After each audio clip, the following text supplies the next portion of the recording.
മത്തായിയുടെ സുവിശേഷം 25-ാം അധ്യായം 14 തൊട്ട് 30 വരെയുള്ള വാക്യങ്ങൾ.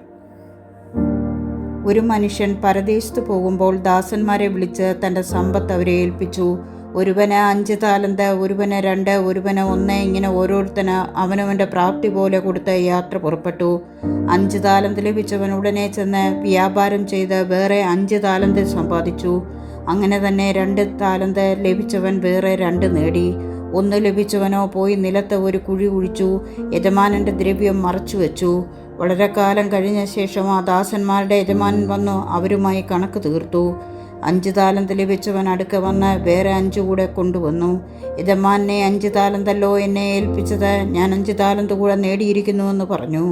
അതിന് യജമാനൻ, നല്ലവനും വിശ്വസ്തനുമായ ദാസനെ, നീ അല്പത്തിൽ വിശ്വസ്തനായിരുന്നു, ഞാൻ നിന്നെ അധികത്തിന് വിചാരകനാക്കും, നിന്റെ യജമാനൻ്റെ സന്തോഷത്തിലേക്ക് പ്രവേശിക്കുക എന്നവനോട് പറഞ്ഞു. 2 താലന്ത് ലഭിച്ചവനും അടുക്ക വന്നു. യജമാനെ, 2 താലന്തല്ലോ എന്നെ ഏൽപ്പിച്ചത്, ഞാൻ 2 താലന്ത് കൂടെ നേടിയിരിക്കുന്നുവെന്ന് പറഞ്ഞു. അതിന് യജമാനൻ, നല്ലവനും വിശ്വസ്തനുമായ ദാസനെ, നീ അല്പത്തിൽ വിശ്വസ്തനായിരുന്നു, ഞാൻ നിന്നെ അധികത്തിന് വിചാരകനാക്കും, നിന്റെ യജമാനൻ്റെ സന്തോഷത്തിലേക്ക് പ്രവേശിക്കുക എന്നവനോട് പറഞ്ഞു. 1 താലന്ത് ലഭിച്ചവനും അടുക്ക് വന്നു.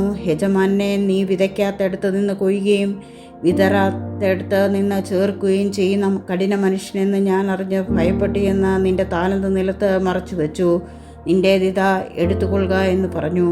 അതിന് യജമാനൻ ഉത്തരം പറഞ്ഞത്, ദുഷ്ടനും മടിയനുമായ ദാസനെ, ഞാൻ വിതയ്ക്കാത്തടുത്ത് നിന്ന് കൊയ്യുകയും വിതറാത്തടുത്ത് നിന്ന് ചേർക്കുകയും ചെയ്യുന്നവനെന്ന് നീ അറിഞ്ഞുവല്ലോ. നീ എൻ്റെ ദ്രവ്യം പൊൻപാണിഭക്കാരെ ഏൽപ്പിക്കേണ്ടിയിരുന്നു, എന്നാൽ ഞാൻ വന്ന് എൻ്റേത് പലിശയോടുകൂടെ വാങ്ങിക്കൊള്ളുമായിരുന്നു. ആ താലന്ത് അവൻ്റെ പക്കൽ നിന്നെടുത്ത് 10 താലന്ത് ഉള്ളവന് കൊടുപ്പീൻ, അങ്ങനെ ഉള്ളവൻ ഏവനും ലഭിക്കും, അവന് സമൃദ്ധിയും ഉണ്ടാകും. ഇല്ലാത്തവനോടോ ഉള്ളതും കൂടെ എടുത്തു കളയും. എന്നാൽ കൊള്ളരുതാത്ത ദാസനെ ഏറ്റവും പുറത്തുള്ള ഇരുട്ടിലേക്ക് തള്ളിക്കളവീൻ, അവിടെ കരച്ചിലും പല്ലുകടിയും ഉണ്ടാകും.